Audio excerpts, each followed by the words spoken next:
in this exercise, we're going to continue working on the Node Mongoose server that we developed in the previous exercise. We will do another variation of that. In addition, we will also look at how Mongoose supports subdocuments, and this enables us to store a document inside a document for storing additional information. Let's look at that in the exercise next. Continuing with the example that we have been working on, now in the index.js file, now we'll see a new way of creating a dish and adding it into our application. So earlier we had done var new dish and dishes and defined the dish. Now in this case, we will use a new method called dishes create, which takes as a parameter the new dish to create and then saves it in our application.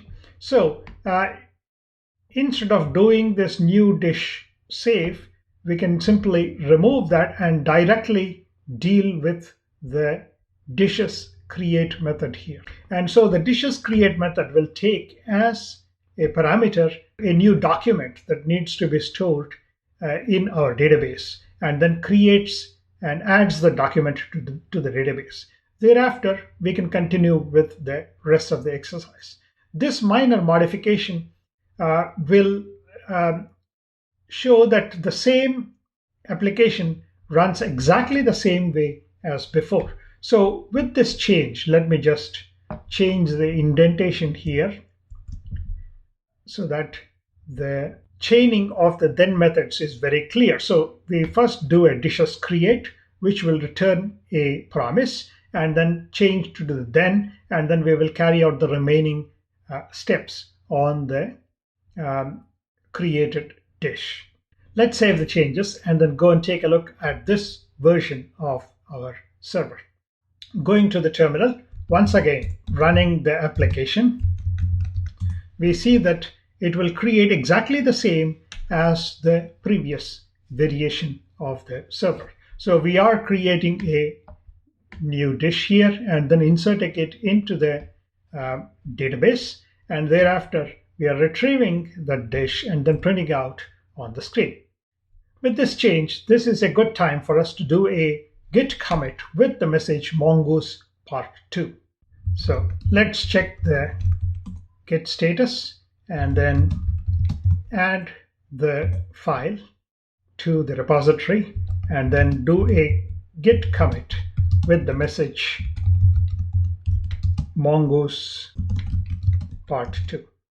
Continuing with the exercise, in the next step, we're going to add in a subdocument to the document and see how subdocuments can be stored in our database. So going to dishes.js file, I'm going to add in another schema into my dishes.js file called as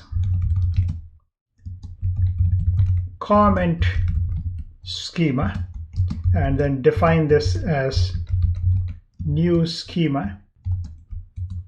And in this comment schema, as you would have already expected, we're going to use this to store comments about the dish. So the comments will contain a rating field which is of the type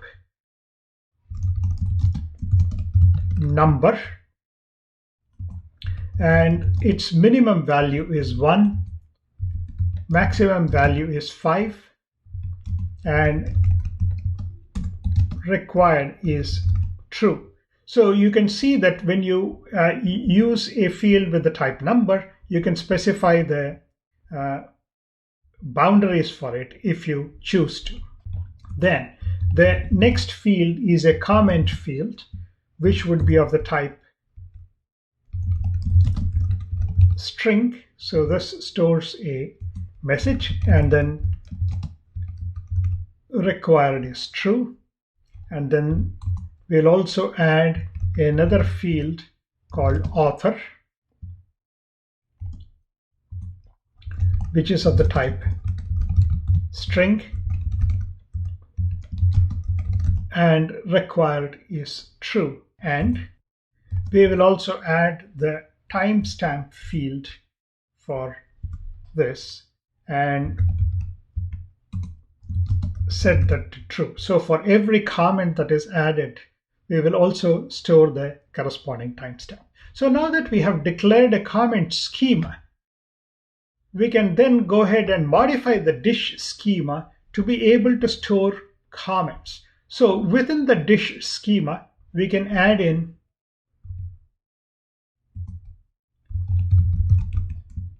comments, which is an array of the type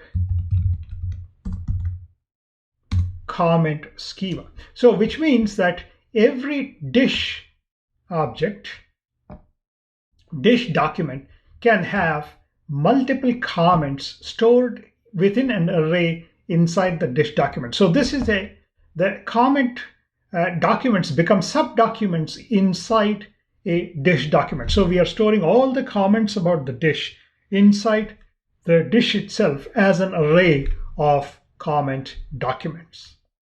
So this is the usage of the subdocument in Mongoose. After this, let's go to the index.js file and then modify our index.js file. In here, we create the dish just like before. Then after we create the dish, then we console log the dish. Thereafter, we will update the dish. So we'll say dishes find by ID and update. So we're going to modify the dish that we just inserted in the previous step. So we'll say find by ID and update. And we're going to supply it. This takes two parameters. The first parameter is the dish ID. Now this dish ID, of course, refers to this dish that we have just inserted, and then we're going to modify that same dish in the next step. So we'll say dish ID, and then within brackets, we specify $set description updated test and new true. So this, we are modifying the dish that we have just inserted by updating its description there.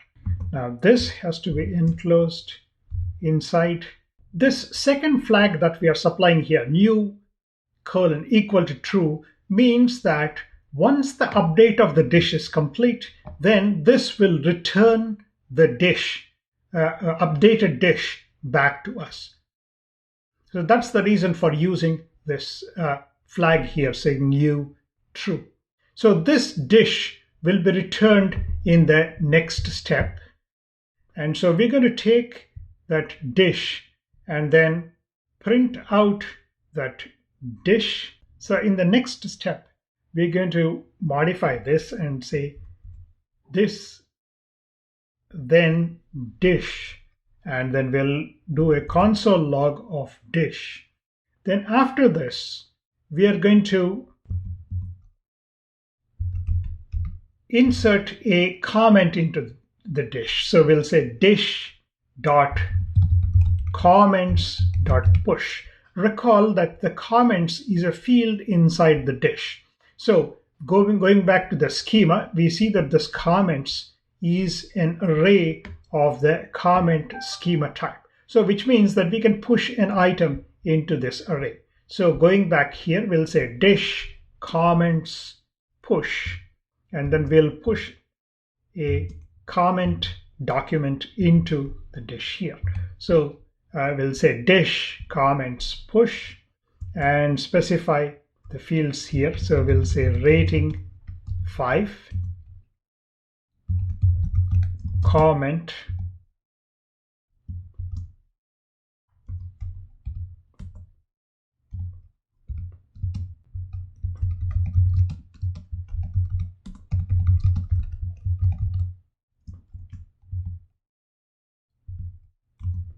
and author,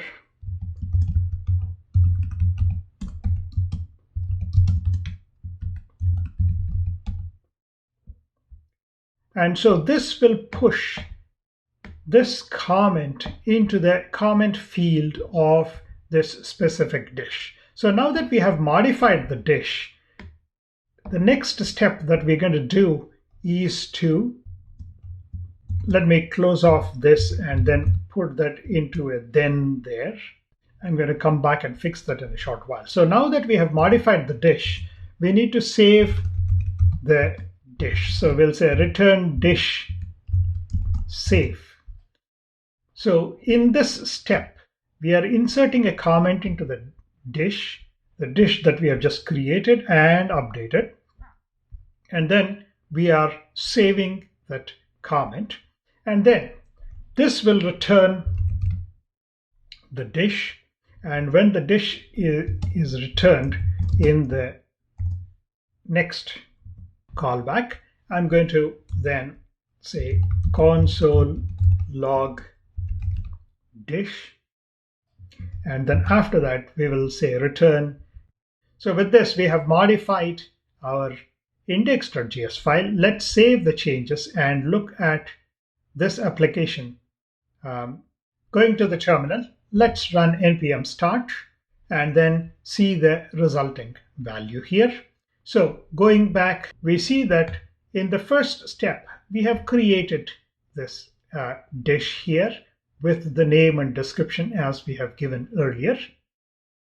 And then once the dish is created, in the second step, we updated the dish and then printed out the updated version of the dish. So the updated version of the dish is printed out right there.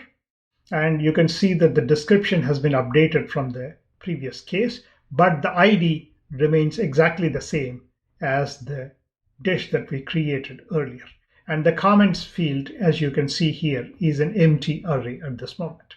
In the third step, we pushed a comment into our dish here.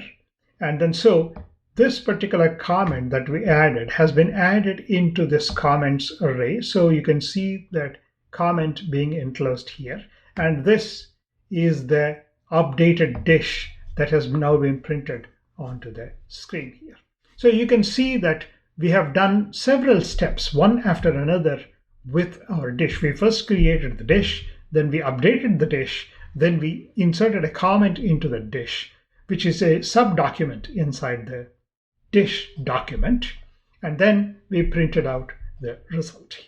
With this, we complete this exercise. In this exercise, we have seen how we can first create a dish by using dishes create. Then we saw the use of subdocuments where we defined a schema within the dishes.js file and then used the comment schema that we defined and then defined a field in the dishes schema as an array of the comment schema type. And then in the index.js file, we were able to create a dish, update the dish, and also push a comment document into the dish and then save the changes here. With this, we complete this exercise. This is a good time for you to do a git commit with the message Mongoose Part 3.